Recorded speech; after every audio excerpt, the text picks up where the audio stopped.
Halo semua, di sini Mr. Ben ya, kaidah pencacahan. Jadi sudah video keempat permutasi, gitu ya. Oke, jadi permutasi itu apa? Oke, kita lihat definisinya terlebih dahulu. Nah, jadi permutasi R unsur dari N unsur yang berbeda. Jadi unsurnya itu harus berbeda gitu ya. Itu adalah banyak cara penyusunan R unsur yang diambil dari N unsur yang diketahui dengan memperhatikan urutan. Jadi urutan itu penting. Nah, gitu. Oke, jadi contohnya apa? Contohnya misalnya ada 5 orang. Oke, hendak dipilih ketua, wakil, dan sekretaris. Nah, begitu ya. Ini artinya hendak ambil 3 orang dari 5 orang, gitu ya. Tapi urutan penting. Kenapa? Karena kalau kita ubah urutannya, maka nanti ketua, wakil, sekretaris nanti berubah. Contoh misalnya kita pilih A, B, C. Maka berarti A ini ketua. Oke, ketua.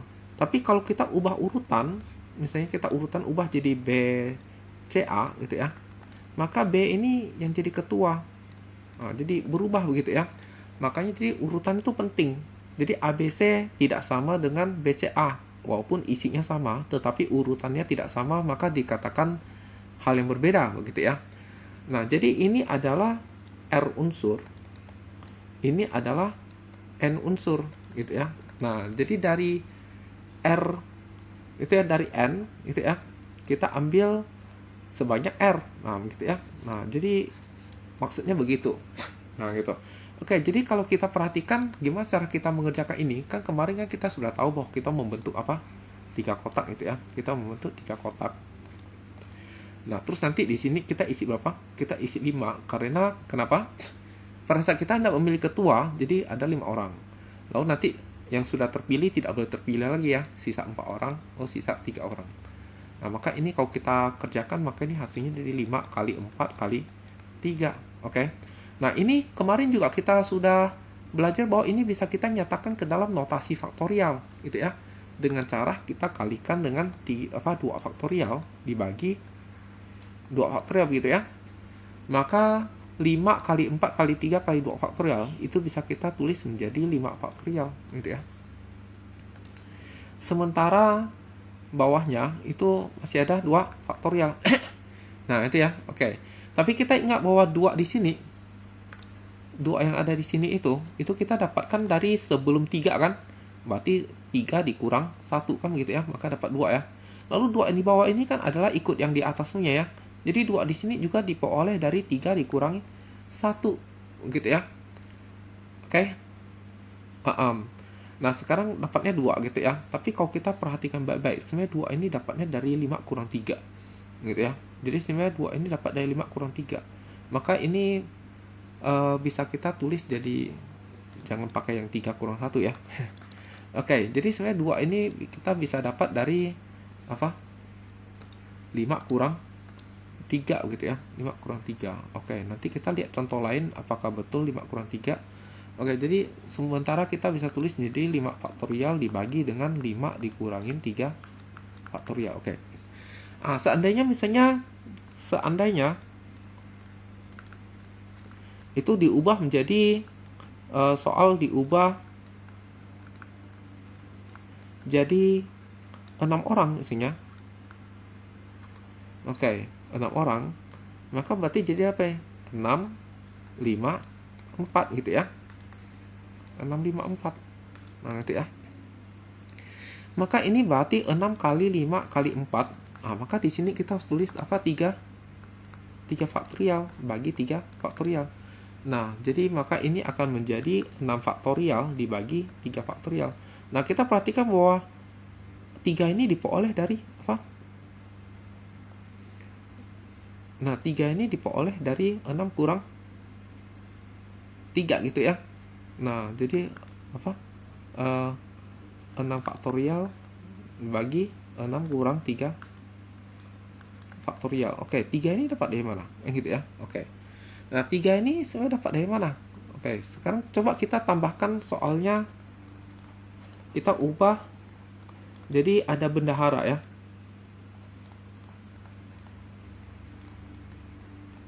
Oke, lalu kemudian kita 7 orang. Nah, gitu. Jadi bagaimana? Kalau ada bendahara berarti jadi 4 kotak ya. Jadi 4 kotak. Ya, jadi 7, 6, 5, 4 gitu ya. Ada 4 kotak gitu. Ah, jangan 7 orang lah. Tidak enak gitu. Ganti 9 orang aja gitu. Oke. Maka ini apa nih? Maka jadi 9, 8, 7, 6 gitu ya. Maka ini kita tulis jadi 9 kali 8 kali 7 kali 6.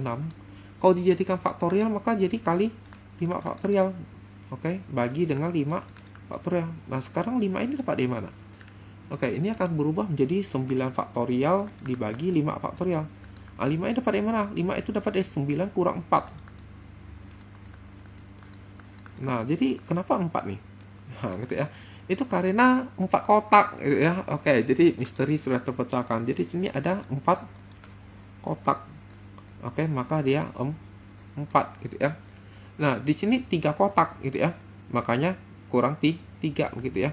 Jadi 3 kotak. Nah, jadi juga kurang 3. Kenapa? Karena dia 3 kotak. Oke, jadi sebenarnya tinggal dikurangin dengan banyak orang dikurangin dengan banyak kotak gitu ya. Oke, jadi berarti dengan kata lain bahwa kalau misalnya 5 ini kita anggap sebagai n, oke, sedangkan ini 3 ini kan dapat dari r, maka berarti bisa kita tulis jadi n faktorial dibagi n kurang r faktorial ya. Nah, coba kita lihat ini. Ya, ini 6 kan berarti n-nya adalah 6 ya. Sedangkan kenapa dia 3 kotak? Ya, berarti r-nya 3 gitu ya. Maka ini nampak betul apa? N faktorial dibagi n kurang r faktorial. Begitu pula ini. Jadi 9 orang artinya n-nya 9.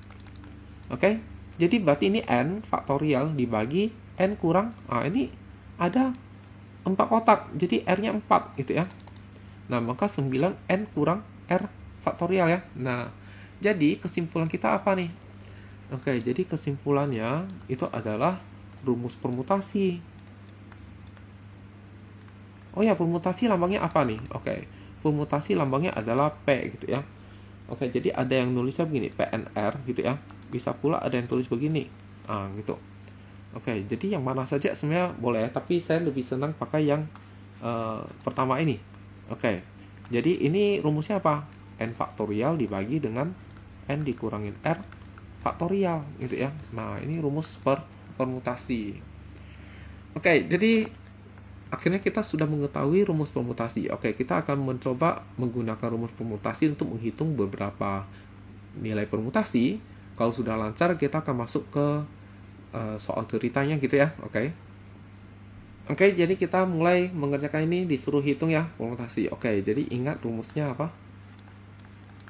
NPR itu adalah N faktorial dibagi dengan N kurang R faktorial gitu ya. Oke, jadi kita mulai dari nomor 1A gitu ya. Oke, nomor 1A ini apa? 5P3. Berarti 5 faktorial dibagi 5 kurang 3 faktorial gitu ya. Jadi 5 faktorial dibagi 2 faktorial. Nah, ini kan berarti karena 5-nya lebih besar daripada 2, maka jadi 5-nya mundur. Nah, ini ada di video sebelumnya ya. Oke, dibagi dengan 2 faktorial, coret. Maka dapat 5 kali 4 kali 3. 20 kali 3, 60 gitu ya. Oke, jawabannya 60. ASMB. Oke, 8P2. Jadi 8P2, 8 permutasi 2 ya. Oke, permutasi 2 dari 8 gitu ya. Nah, maka ini berarti 8 faktorial dibagi 8 dikurangin 2 faktorial gitu ya.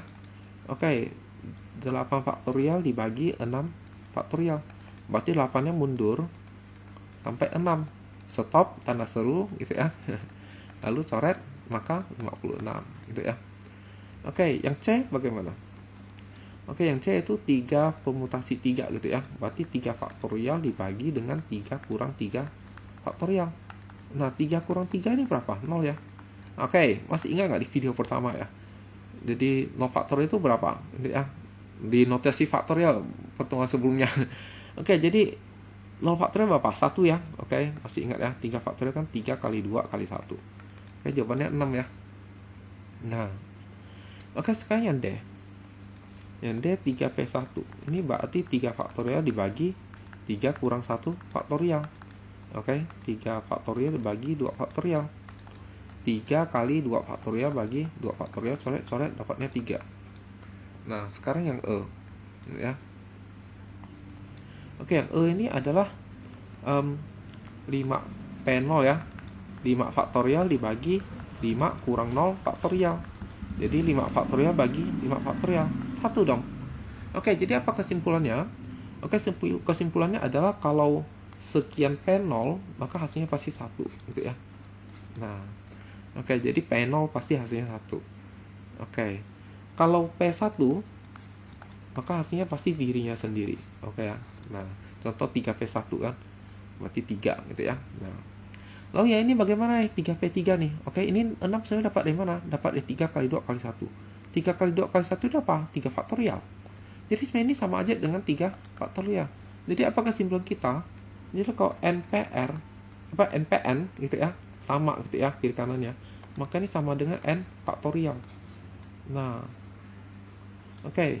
Jadi kalau kita hendak mengacak N unsur dari N unsur, jadi contoh misalnya kita punya 7 unsur mau diputar-putar, maka jawabannya adalah 7 faktorial. Kalau kita punya 4 unsur mau diputar-putar susunannya gitu ya, maka jadi 4 faktorial. Nah, jadi berapa objek disusun-susun maka jadi N faktorial gitu ya. Nah, itu sangat penting karena nanti kita akan sering pakai gitu ya. Oke. Mungkin kita lihat contoh berikutnya. Oke, sekarang kita akan lihat contoh ini. Jadi nomor 2A ini diminta cari N gitu ya. Oke. Ya, kita mulai kerja yang nomor A gitu ya. Jawab ya. Oke. Jadi NP2 sama dengan 42. NP2 itu berarti rumusnya apa? Berarti N faktorial dibagi dengan N kurang 2 faktorial. Oke, ini hasilnya adalah 42. Oke, yang N faktorial dibagi N kurang 2 faktorial kan kemarin kita sudah belajar cara menyederhanakan ya. Yaitu N-nya kan lebih besar daripada N kurang 2. Jadi N ini kita mundur. Jadi N kurang 1, N kurang 2, udah sama dengan bawah, berhenti faktorial ya. Oke, ini ada di video sebelumnya nih. Kalau lupa, tinggal lihat ya video sebelumnya ya. Oke. Nah, ini juga di video sebelumnya juga ada cara cepatnya. Jadi N dikali N kurang 1 ini kan adalah perkalian dua bilangan yang berurutan mundur gitu ya. Maka 42 ini berapa kali berapa yang mundur gitu. Itu adalah 7 kali 6, betul ya, mundur ya. Oke, maka jadi begini. Maka kita bisa ambil cocok-cocokkan gitu ya. Maka N-nya adalah 7. Nah, gitu ya. Nah, jadi ini sudah ada di video kemarin gitu ya. Oke, sekarang yang B. Nah, yang B ini adalah 3 dikali dengan NP2. 3 dikali dengan NP2. Itu sama dengan 2 dikali dengan N plus 1 P2 gitu ya. Nah, jadi kita tinggal bikin gitu ya. Ya. Jadi sebenarnya menghitung nilai faktorial itu sebenarnya ada 2 cara gitu ya. Oke, jadi contoh misalnya 7P2 ya. Nah, itu kan sebenarnya adalah 7 dikali 7 faktorial bagi dengan 7 kurang 2 faktorial gitu ya. Kan kamu dapatnya 7 faktorial 5 faktorial. Ini kan 7 kita mundur. Maka diperoleh 7 kali 6. Oke. Contoh misalnya 10P3 ya. Berarti kan 10 faktorial dibagi 10 kurang 3 faktorial ya. Ini 10 faktorial bagi 7 faktorial. Artinya apa? 10 kali 9 kali 8 kali 7 faktorial dibagi 7 faktorial. Coret-coret, maka dapatnya apa? 10, 9, 8. Jadi sebenarnya ini ada perkalian mundur. Ini ada perkalian mundur. Kok ini 2 biji? Karena di sini 2. Kok di sini 3 biji? Karena di sini 3. Jadi sebenarnya tinggal kali mundur sebanyak sekian biji gitu ya. Nah, berarti tinggal kali mundur mulai dari depan ini, kali mundur sebanyak sekian biji. Nah, begitu. Ya, jadi contoh misalnya 7P3. Berarti 7 kali 6 kali 5 gitu ya. Contoh misalnya 11P2, berarti 11 kali 10 gitu ya. Nah, contoh misalnya 20P4.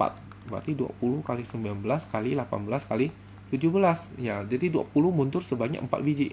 Gitu ya. Oke, berarti ini NP2 ini juga bisa kita lakukan begitu. Jadi N ini kita mundur sebanyak 2 biji. Berarti jadi N-1 dong. Gitu ya.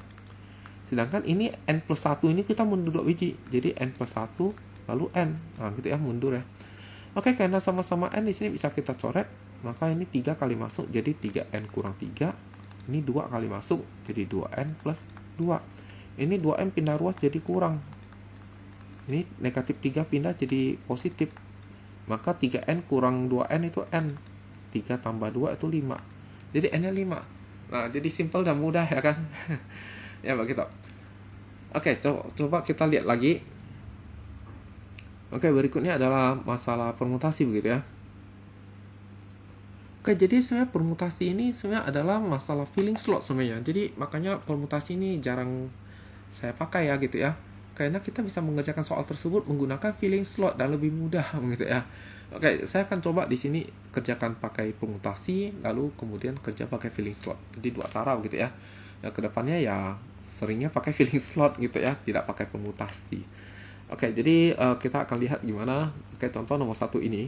Jadi pada pameran lukisan akan ditempatkan dalam satu baris. Berapa cara penempatan lukisan jika ada 6 lukisan akan dipamerkan? Ini adalah masa permutasi. Kenapa? Karena urutan penting. Jadi kan lukisannya beda-beda gitu ya. Jadi ada lukisan yang taruhnya lebih kiri, ada yang taruhnya lebih kanan. Jadi urutan itu penting. Nah, gitu.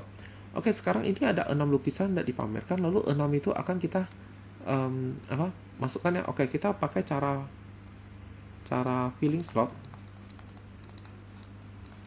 Oke, kalau cara filling slot kita akan bikin 6 slot. Kenapa? Karena ada 6 tempat gitu ya. Ada 6 tempat yang hendak kita gantung lukisan gitu ya. Nah, di tempat yang paling kiri ini kita hendak menggantungkan sebuah lukisan. Berarti kita harus pilih salah satu dari 6 lukisan kan. Karena ada 6 lukisan, maka berarti kita pilih ada 6 pilihan, maka kita isi 6. Nah, salah satu dari 6 lukisan itu sudah kita pilih, maka sisa 5, 4, 3, 2, 1 gitu ya. Jadi tinggal dikalikan hasilnya 6 faktorial. Berapakah itu? 720 gitu ya. Oke, lalu bagaimana kalau pakai cara permutasi gitu ya? Kalau cara permutasi artinya dari 6 lukisan hendak dipilih berapa lukisan? Dipilih 6 untuk digantung ya kan? Nah, berarti ini adalah N, ini adalah R gitu ya. Jadi NPR gitu ya. Berarti jadi 6P6. Oke. Kita ingat kalau ininya sama, maka hasilnya adalah N faktorial ya. Oke, yaitu 6 faktorial. Nah, sama ya, 6 faktorial 720. Ya, jadi sebenarnya lebih mudah kita pakai filling slot gitu ya. Oke, kita akan coba lihat nomor 2. Oke, jadi kalau kita pakai cara filling slot gitu ya.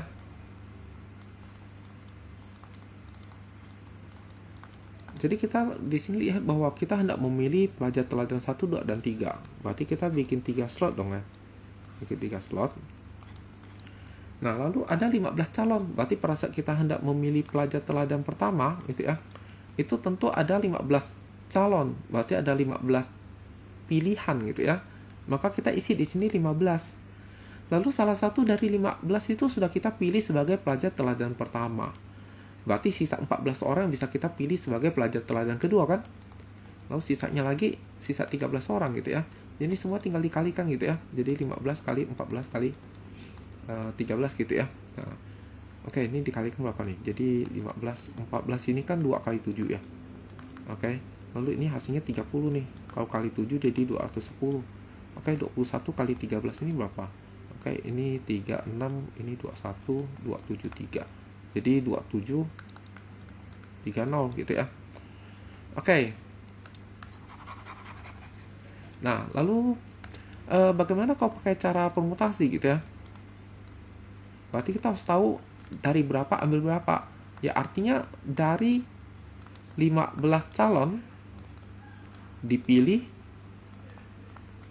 3 gitu ya. Nah, berarti ini adalah N, ini adalah R-nya. Oke, maka berarti NPR Itu berarti jadi 15P3.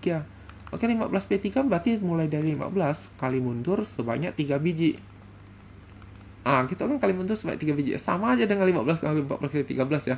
Yaitu 2730 gitu ya. Oke, jadi ternyata sama. Oke, kita akan lihat contoh berikutnya.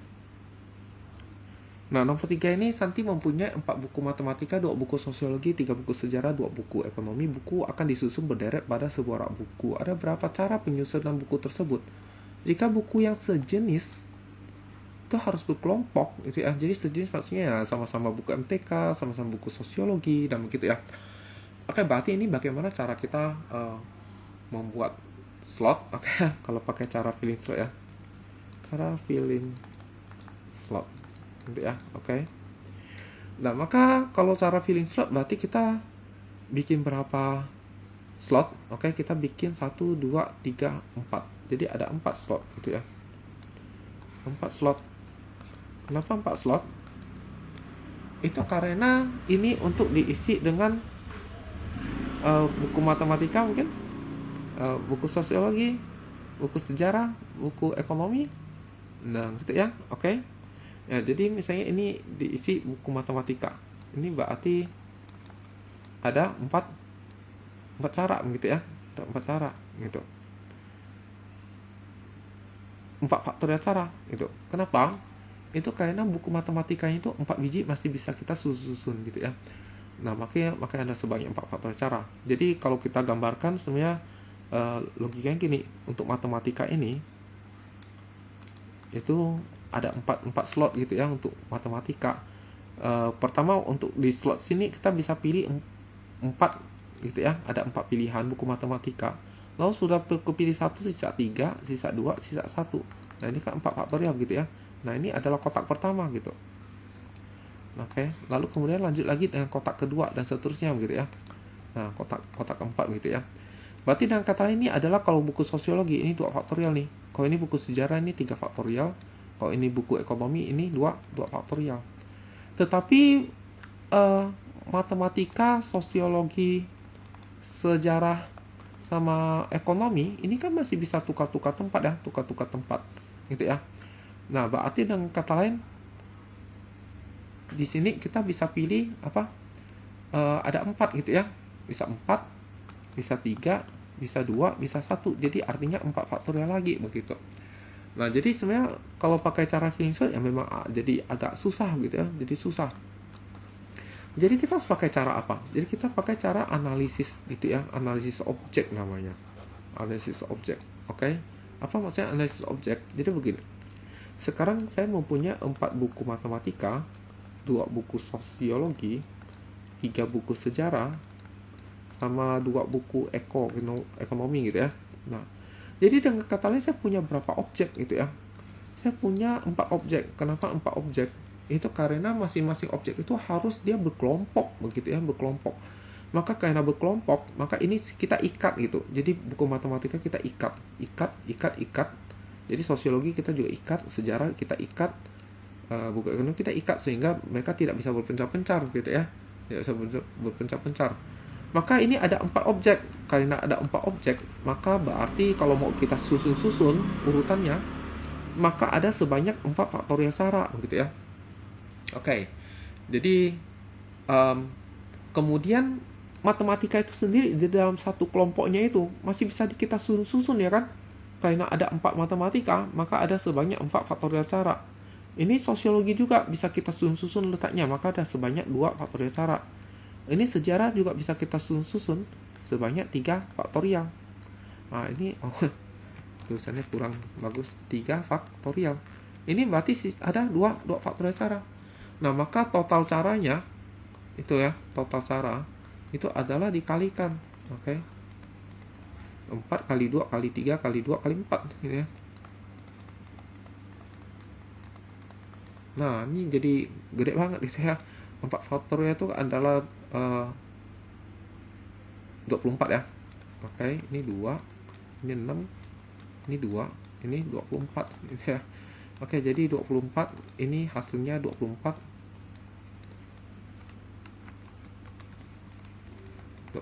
ini 24 kali 24 kali 4 berapa? Dihitung sendiri ya. Oke, kalau permutasi bagaimana? Ya, memang jadi agak susah gitu ya. Oke, jadi ini ada 4 objek, itu berarti 4P4 gitu ya. Tapi masing-masing ini masih ada 4P4, 2P2 gitu ya. Jadi ini semua ini jadi 4P4, 2P2, 3P3, 2P2, 4P4 dikalikan semua ya. Oke, jadi kalau kerja soal ini memang kita pakai analisis objek gitu ya, analisis objek. Ya. Oke, jadi berikutnya adalah kita akan lanjut ke permutasi dengan beberapa objek yang berulang gitu ya. Nah, mungkin saya sajikan di video berikutnya aja deh. Oke, sekian dan terima kasih.